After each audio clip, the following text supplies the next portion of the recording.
Muito bem-vindos a mais um Momento Economia com MDR. Nesse vídeo nós falamos sobre temas complexos da economia de forma simples e rápida para você poder planejar os seus trades e conquistar a sua liberdade financeira. E hoje nós vamos falar sobre a taxa Selic. E o que acontece? Existe muita dúvida, ou as pessoas não entendem como funciona o mercado de juros, o mercado de títulos, bonds, e ficam geralmente com uma ideia equivocada sobre o que acontece. Então, eu gravei um vídeo no ano passado explicando exatamente como funciona todo esse mercado de juros, a Selic e os títulos, CDI, os DIs, né, os títulos DIs e tal, e agora chegou a hora de colocar isso daqui no Momento Economia separado, né, e revisitar esse tema que é muito importante, tá bom? Então, nesse vídeo, eu vou mostrar para vocês na verdade, o Banco Central, ele sempre trabalha atrás do mercado e nunca liderando o mercado, porque existe uma percepção de que o governo, com a manipulação da taxa Selic, ele consegue ditar os rumos da economia. E, na verdade, ele é muito mais reativo do que se imagina. Tá? Então, a ideia é colocar isso daí, explicar o porquê que isso acontece dessa forma. E eu vou aproveitar, mostrei alguns gráficos, né, durante o vídeo, e lá no final eu volto para mostrar como é que está essa situação hoje de taxa de juros, né, porque já faz um ano, né, e de lá para cá os juros caiu e agora já voltou a subir, então eu vou dar uma atualizada nisso e também os impactos que isso tem no câmbio, tá? É bem interessante olhar essa história dos juros em relação a Brasil e Estados Unidos, o que ele faz com o nosso câmbio. Não é só isso que manda no câmbio, né? Obviamente, a balança comercial, o número, a quantidade de investimento estrangeiro ou fuga de capital também influenciam bastante no dólar, talvez até mais, né? Mas a taxa de juros é um componente importante. Então, é legal ficar aqui para entender isso daqui. E se você está chegando agora e ainda não me conhece, meu nome é Maurício de Roberto, mais conhecido como MDR. Se você curte o conteúdo, já deixa o seu like e se inscreve no canal. Escreve lá também no Instagram, @mfmodelo, tem live todo dia às 8h15 da manhã. E se quiser operar com a gente no MetaDX, tem link na descrição do vídeo. No mês de hoje vamos falar sobre a Selic. O que acontece? Existe muita mistificação sobre o poder que o Banco Central tem de controlar os juros, né? E tem muita gente que, principalmente desse governo, que diz e bate no Banco Central falando, não, tem que baixar os juros e tal. E eu vou mostrar para vocês que, na verdade, quando o Banco Central baixa os juros, se ele não tiver o contexto, né, de mercado para realmente o juros real acompanhar, isso fica um negócio disfuncional e não tem finalidade nenhuma, apenas bagunça o mercado e não vai ter os frutos que realmente quer. E eu vou mostrar aqui o porquê, e para isso eu preciso explicar para vocês como é que funciona a Selic e tal, então eu vou tentar fazer isso daqui da forma mais simples e mais rápida possível, porque o tema é complicado. Então, seguindo aqui agora, vamos aqui para os nossos slides. Nós temos aqui, começando, nós temos aqui a definição da Selic, né? Então, é a taxa básica de juros, ela influencia nas taxas de juros do país, realmente influencia, né? Como as taxas de empréstimo, financiamento, aplicações financeiras e tal, e ela tem um comitê de política monetária, né, que é o Copom, que se reúne a cada 45 dias e define o quanto que vai ser a Selic, né? Agora, o que acontece? O que ela realmente define? Ela tem aqui o Banco Central, define qual que é a taxa, né? E isso daqui, essa taxa Selic, ela funciona para captação de dinheiro dos bancos. Então, eu vou mostrar no slide seguinte, eu vou mostrar um pouco mais para frente, como que funciona a Selic, em que momentos em que ela é usada, em que momentos que ela não é usada, porque fica a impressão de que, definiu a Selic, esse daqui é os juros do país, e não é assim que funciona, tá bom? Então, seguindo aqui, nós temos o CDI. O CDI é uma coisa que a gente tem bastante contato, que é a referência de renda fixa que a gente tem no Brasil, né? Então, o CDI, o significado dele é Certificado de Depósito Interfinanceiro ou Interbancário. Por que é esse nome? Porque o CDI, ele é regrado pela Selic, né? Então é a taxa que os bancos usam para emprestar dinheiro um para o outro. Porque eu já falei sobre isso, que os bancos, eles, todo dia é feito um encontro de caixa, né, do banco, e muitas vezes falta dinheiro ali no caixa do banco, né? Por quê? Porque o dinheiro entra depósitos, entra saques de pessoas e tem os empréstimos, né? E os pagamentos lá que os bancos têm que fazer. E aí, muitas vezes ali, por um período curto, falta dinheiro ali para fechar a conta. Então, o que eles fazem? Por exemplo, o Bradesco liga para o Itaú e fala assim: ô Itaú, estou precisando aí de 100 milhões. E aí o Itaú fala: beleza, mando 100 milhões aí para você que está sobrando aqui para mim. E aí qual que é a taxa aqui estabelecida por esse empréstimo entre os bancos? É exatamente a Selic, tá? Então, por isso que chama depósito interbancário, né? Certificado de depósito interbancário. E é uma taxa de curtíssimo prazo, então é um juros overnight. Apesar de quando a gente fala assim, por exemplo, a Selic está 12,25, né? Esse 12,25 é ao ano, então você divide isso daí por dia e aí você vai ter lá uma taxa 0,0 alguma coisa no dia, e se o banco emprestar só de um dia, ele recebe aqueles juros ali. E é assim que é calculado o CDI também. Quando você faz uma aplicação, você tem lá sempre como benchmark o CDI e a performance daquele título de renda fixa. Geralmente, quando eles vão te vender, eles até te falam: a gente consegue aqui 90% do CDI, 95% do CDI. Por quê? Geralmente ele vai te pagar, o banco vai te pagar menos juros do que ele tem para captar, né? Então, essa é uma informação importante.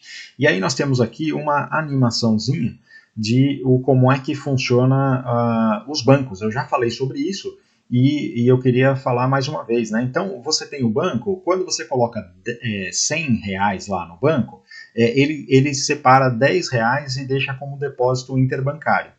E aí, ele por exemplo, nesse depósito interbancário, o Banco Central ele dá uma taxa de juros para você. Essa animação que vai ficar andando enquanto eu vou falando. E o Banco Central ele dá uma taxa de juros. Aqui no exemplo está 2%, né? Mas no caso aqui, o Banco Central hoje está dando lá os 12,25%. Esse daqui é um exemplo americano, né? E aí, então, só esses 10% aqui é que ele tem que manter como reserva. Os outros 90%, então se você depositou 100 reais do seu dinheiro, ele pode pegar 90 reais e emprestar. Então ele empresta para uma outra pessoa. E aí, quando ele vai emprestar para outra pessoa, ele vai cobrar um juros muito maior. Então, aqui no exemplo, está 2% que ele recebe lá do Banco Central e 18% que ele vai cobrar de você.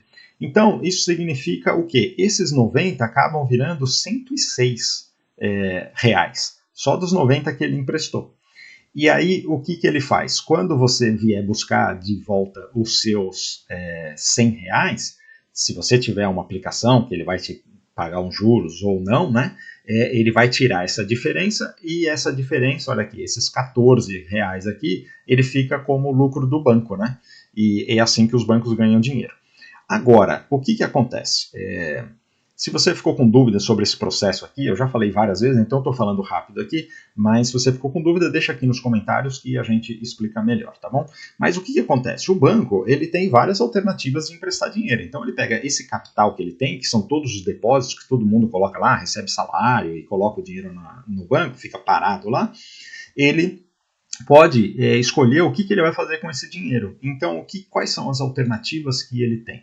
Ele tem uma primeira alternativa, que é emprestar dinheiro para o Estado.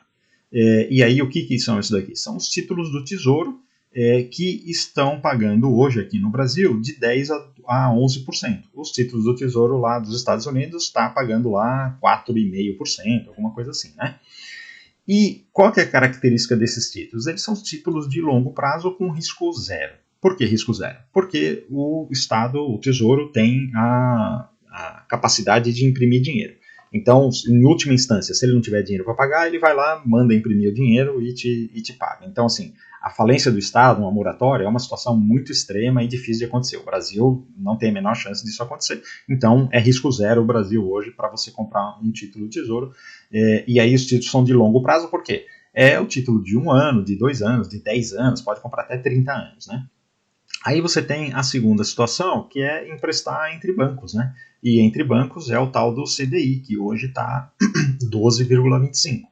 Então, é óbvio que uma taxa overnight ela vai ser maior do que uma taxa de longo prazo, porque quando você faz uma taxa de longo prazo, você está falando assim, olha, durante 10 anos eu vou ter esses juros garantido aqui. Travou 10, 11%, o valor que tiver, e a gente vai olhar lá os fundos DI, né, o quanto que está pagando.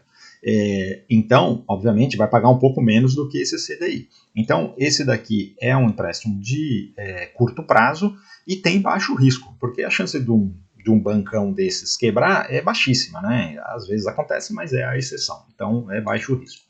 Aí nós temos as outras duas modalidades, que o banco pode emprestar para empresas, e aí são financiamentos, empréstimos e tal. E aqui eu coloquei a interrogação, por quê?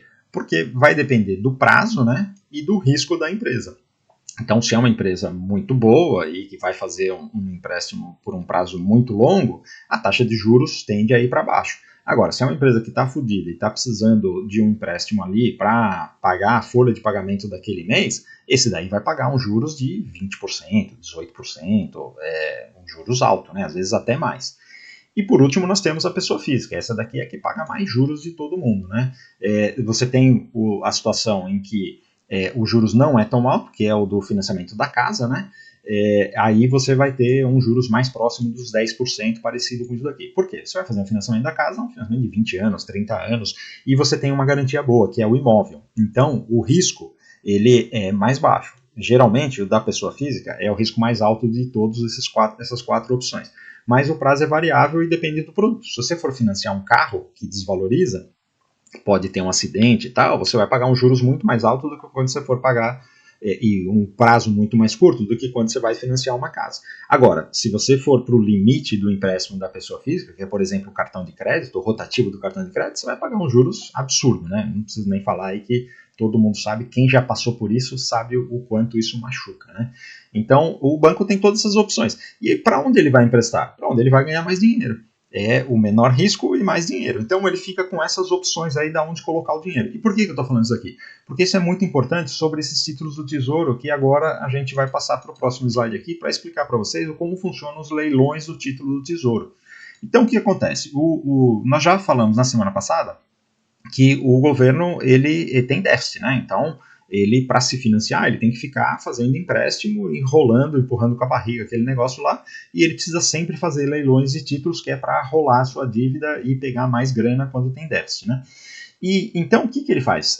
De tempos em tempos, nos Estados Unidos, por exemplo, tem 300 leilões por ano, então praticamente todo dia tem leilão de títulos, mas você tem demanda do mundo inteiro. No Brasil você tem menos demanda, então é 1, 2 vezes por semana que tem leilões de títulos do Tesouro. E aí, quando você tem esse leilão, o Tesouro chega lá e anuncia, fala assim, olha, eu vou leiloar aqui 100 milhões de reais de títulos do Tesouro. Então, ele já fala, né, a quantidade de títulos e ele fala também qual que é o valor que ele está esperando. Então, dentro desse valor, é dividido em duas sessões o leilão. Você tem uma primeira sessão que é para pessoas físicas, que é o tipo Tesouro Direto. Nesse leilão, ele chega e fala assim, olha, eu tenho tantos títulos aqui para vocês, vamos supor que ele quer leiloar 100 milhões. Então ele fala assim, eu vou leiloar 50 milhões e eu vou pagar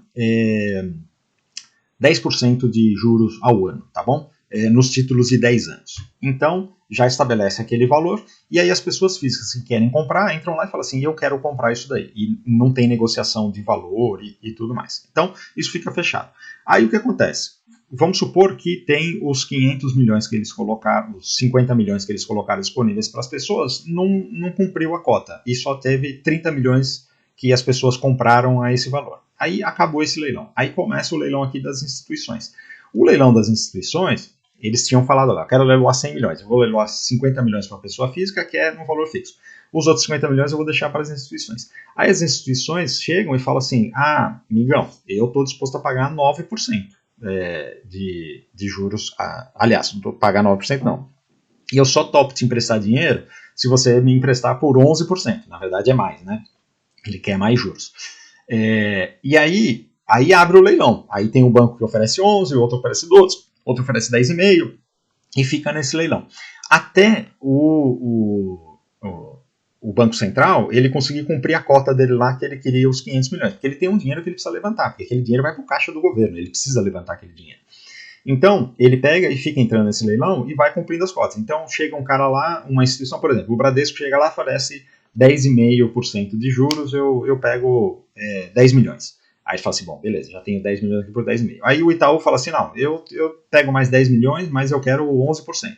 Tudo bem, já tenho 20 milhões. E assim vai indo. Aí, se chegar no último ali, para completar a cota dele, o último falar assim, eu quero 12, eu pago só se eu te empresto dinheiro só se for por 12% ao ano. E aí, esse foi o último lance que fechou o valor que o governo queria, para fechar lá os 100 milhões que ele queria. Esses 12% vale para todo mundo. Então, mesmo o Bradesco que tinha oferecido 10 milhões a 10,5, o Bradesco vai pegar os 10 milhões dele por 12, porque o que vale é o último valor que o governo conseguiu fechar. Então, essa dinâmica é muito importante vocês entenderem, porque é isso que determina o valor lá daqueles DIs que a gente negocia na Bolsa. Porque o valor do DI ele é baseado nesses leilões que são feitos. Então, se o governo tiver pouca capacidade, por exemplo, o governo está fazendo água, está fazendo um déficit muito alto e precisa de muito dinheiro para se financiar, é como uma chantagem, né? O mercado, os bancos, ou quem for comprar, e não são só os bancos brasileiros, são instituições internacionais que também compram, né? Os caras começam a jogar os juros lá para cima, que fala assim, puta, esse cara está precisando muito de dinheiro. Então, se ele está precisando muito de dinheiro, eu vou pedir um juros mais alto, porque ele vai ter que aceitar. E aí isso vai levando os juros para cima e o custo da dívida do Brasil para cima. E não importa se a Selic está 12 ou se a Selic está 9, esse leilão não tem nada a ver com a Selic, isso daí é oferta e demanda, tá? E muitas vezes acontece do governo não conseguir preencher a sua necessidade. Então, eu tenho uma notícia aqui do Infomoney, e olha lá. Com o risco Brasil elevado, o Tesouro Nacional enfrenta a falta de demanda em leilões de títulos. Gastos fiscais e outras incertezas fazem investidores buscarem mais prêmio, ou seja, eles pedem mais juros para aportar no Brasil, e papéis sobram mesmo com taxas máximas no ano. Então, isso daqui pode acontecer. E aí, o que acontece? O governo vai ter que pagar cada vez mais juros. Então, quando a gente fala lá, porque já fiz outros momentos do Economês falando sobre o déficit fiscal e as contas públicas, a consequência é isso daqui. Isso não tem nada a ver com a Selic. O governo não se financia com a taxa de juros da Selic, tá? Os únicos que usam a Selic são os bancos. Isso daqui é o juros real. Então, seguindo aqui nessa linha, nós temos aqui agora a Selic histórica. Então, a gente vê que o Brasil sempre teve que pagar muitos juros para se financiar. Então, nós temos aqui desde 2000, olha lá, 20%, né? Aqui chegou até quase 28%, e aí nós temos aqui uma tendência de baixa, obviamente, né? Isso aqui está claro, né? Mas, mesmo nessa tendência de baixa, olha aqui, nós estamos lá na casa dos 13%, que foi o topo aqui, o último topo da Selic, né? E aqui no próximo slide eu vou mostrar aqui o DI futuro. E o DI futuro, nós temos aqui também, mostra essa tendência de baixa, né? Então, uma coisa era a Selic que eu tinha mostrado, né? Então, mostra a tendência de baixa, e a gente tem aqui, isso daqui foi na fase do Covid, né? Onde os juros caiu forçadamente, né? E trouxe todas as consequências do dólar chegar lá acima de R$6, né? Por quê? Porque se você tem uns juros de 2%, ninguém quer comprar os títulos do governo, né? E aí, então, o dólar dispara porque você não tem entradas de dólares de gringo comprando título. E agora nós estamos aqui nessa fase onde o DI futuro está aqui perto dos 10%, né? E aí o que eu queria mostrar para vocês agora, eu fiz uma plotagem dessa Selic em cima desse gráfico do DI. E o que eu queria mostrar para vocês é que como o governo, o Banco Central, ele é passageiro no processo e não lidera o processo. Olha, quando você vê aqui, isso daqui era Selic, né? Então, aqui nós estamos falando lá de 2000, no início dos anos 2000. A Selic fez topo aqui, que estava lá nos 28% a Selic, né? E os juros do DI estava aqui, fez topo aqui. Aí o que aconteceu? O DI começou a fazer uma tendência de baixa. Depois que ele começou a fazer uma tendência de baixa, é que a Selic começa a cair, não é o contrário. E aqui a gente vê a mesma coisa. Olha só, a Selic aqui ainda estava subindo quando o DI já tinha feito topo e já tinha começado a virar para baixo. E olha só o quanto tempo demorou para a Selic começar a cortar juros aqui. A mesma coisa aqui, olha só esse topo aonde aconteceu, a Selic ainda estava subindo. Aí depois aqui começa a cortar, isso aqui já estava caindo para caramba. A mesma coisa aqui, olha só, fez topo, a Selic continua aqui nesse patamar, aqui foi em 2016. Ficou aqui nesse patamar um tempão, e o DI já estava caindo, olha, faz tempo. Olha só como demorou para a Selic começar a cair, já tinha caído tudo isso daqui a DI. E aí, o que eu estou falando aqui? Olha só, nós fizemos topo aqui, a Selic tinha feito topo aqui e o DI já virou para baixo. Então, o que acontece, isso daqui vale tanto para os topos quanto para os fundos. Você vê aqui que quando os juros fazem fundo, nós temos aqui a Selic fazendo fundo e o DI já subindo e demora um tempo, olha só, para a Selic reagir. A mesma coisa aqui em todos os processos, né? Quando a gente vê aqui, olha, fez fundo e começou a subir, olha só, a Selic ficou aqui um tempão. Quando começou a subir a Selic, olha só, a gente já estava no meio do caminho aqui dessa alta aqui dos juros DIs. Então, a mensagem que fica aqui nesses gráficos que eu plotei aqui para vocês é de que a dura realidade é que o Banco Central ele apenas reage ao mercado. Então, essa história de falar de que a Selic, quando cortar a Selic, o mercado vai cair e tal, cara, é atrasado. O governo, o Tesouro, o Banco Central estão sempre atrasados, tá? Quem manda no mercado são os leilões e o preço. Então, quem impõe os juros, a taxa de juros que o governo vai ter que se financiar é o mercado, é quem está disposto a comprar os títulos do governo. E é por isso que, quando a gente fala de responsabilidade fiscal, é tão importante. Porque o governo, se ele for irresponsável fiscalmente e ele cortar juros na marra, não vai fazer efeito nenhum. Isso daí o que vai acontecer é os juros dos DIs que o mercado vai cobrar para emprestar dinheiro para o governo, na verdade vão subir, não vão descer, como a gente viu ali no gráfico anterior. Aqui, olha, o mercado, o mercado estava aqui, olha, a Selic estava descendo, estava aqui, só que o mercado já estava cobrando juros muito maior do que a Selic para emprestar dinheiro para o governo. Por quê? Sabia que naquele momento o negócio estava crítico, que era a época da Covid, né? E a gente pode acontecer isso novamente, tá bom? Então, turma, essa é a mensagem que eu queria deixar para vocês. Então, turma, voltando agora para o nosso momento atual, nesse gráfico aqui, vocês veem a linha azul é a taxa Selic, tá? Pode ver que ela é mais quadradinha, assim, né? Que ela vai de degrau em degrau, né? De tempos em tempos, o Banco Central mexe nela. E a linha amarela é os nossos títulos de 2 anos do governo brasileiro, né? Então, no caso, hoje estamos em 2024, seria um título para 2026. E aí isso daqui vai ajustando, né? Então, infelizmente, eu só tenho histórico aqui de 2013 para cá, mas já dá para ter uma ideia do que eu estou falando aqui em relação a quem lidera o movimento, né? Então vamos começar aqui em 2013.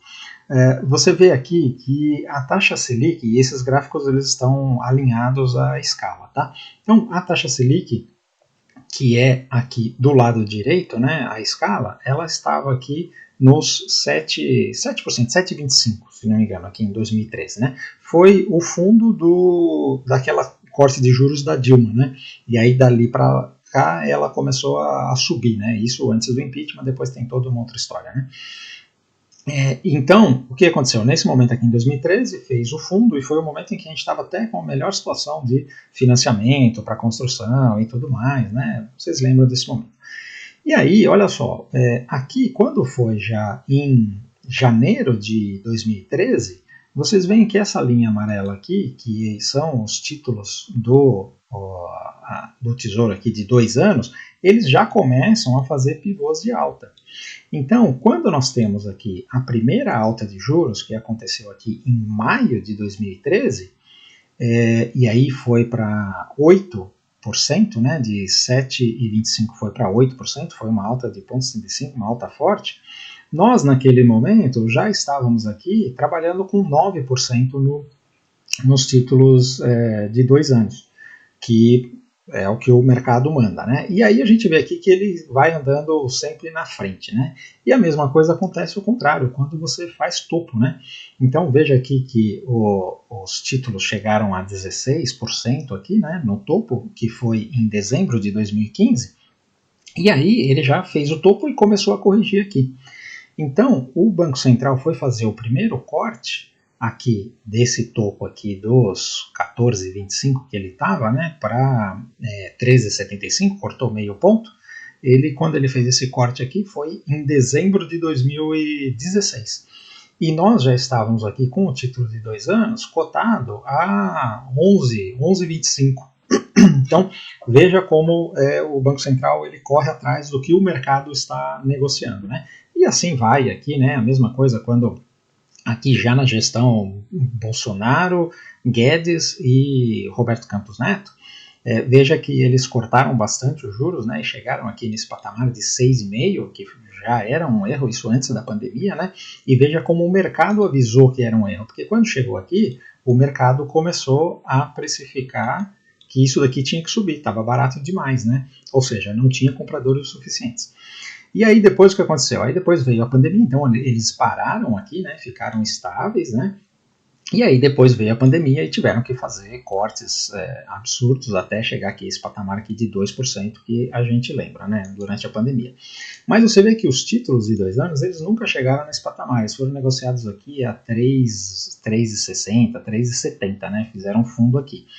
E quando foi aqui, vamos novamente aqui, olha só, eles fizeram fundo e começaram a subir os títulos em novembro de 2020. E a Selic fez o seu primeiro aumento aqui em março de 21. Março, abril de 21, né? Então, veja que tem aí uma diferença de 4, 5 meses, né? E quando a Selic aumentou de 2 para 2,75, os títulos de 2 anos já estavam sendo cotados a quase 7%, 6,9%. Então, olha de novo a Selic correndo atrás do mercado, né? E agora aqui nós temos essa situação onde fez topo, né? E o mercado fez topo aqui também, começou a cair, e aí a Selic vem atrás, a mesma história de sempre, né?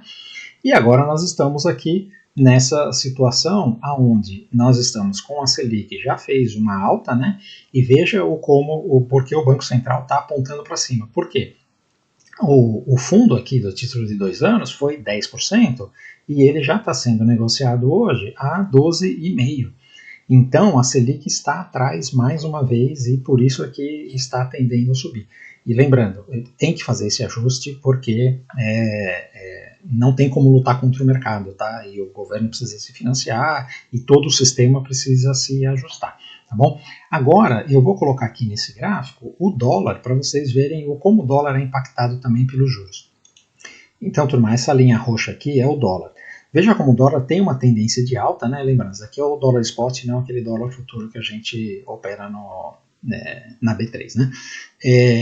Então, o que acontece? Quando os juros fez fundo aqui, ele estava juros muito barato, né? E aí o dólar, em relação ao real, tende a se valorizar e o real se desvalorizar, né? Então veja essa pernada de alta aqui e veja os juros correndo atrás do dólar para tentar conter a situação. Quando ele fez topo aqui, aí o dólar pegou e falou assim, bom, tudo bem, chegou aqui num juros que vale a pena o spread entre Brasil e Estados Unidos.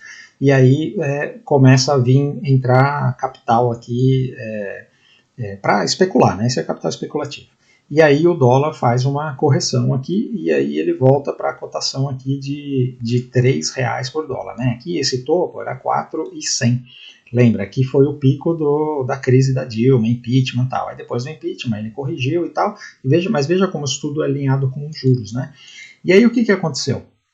Quando o Banco Central aqui, já na gestão Bolsonaro, Guedes e Roberto Campos Neto, quando eles baixaram demais os juros aqui, antes da pandemia, veja como o dólar já estava dando um sinal aqui e ele veio testar o topo dos 4 novamente. E isso daqui, olha, isso daqui vou até desenhar aqui, o dólar fez um cup and handle, né, uma xícara, né? Então a gente vê aqui claramente essa configuração e o Paulo Guedes desafiando o mercado, né, e o Campos Neto desafiando o mercado, falando, não, isso daqui não vai romper, não vai romper. E aí o que aconteceu? Rompeu, por quê?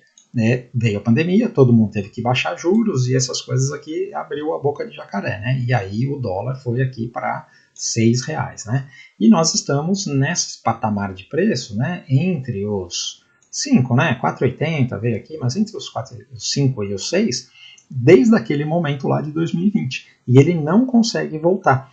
Veja como daqui, olha, o juro subiu, tudo isso daqui voltou para o patamar que aqui, neste momento, nós estávamos, deixa eu apagar aqui, Neste momento em que o dólar estava cotado aqui a 4, o juros estava no mesmo patamar que chegou aqui. E mesmo assim o dólar não conseguiu descer.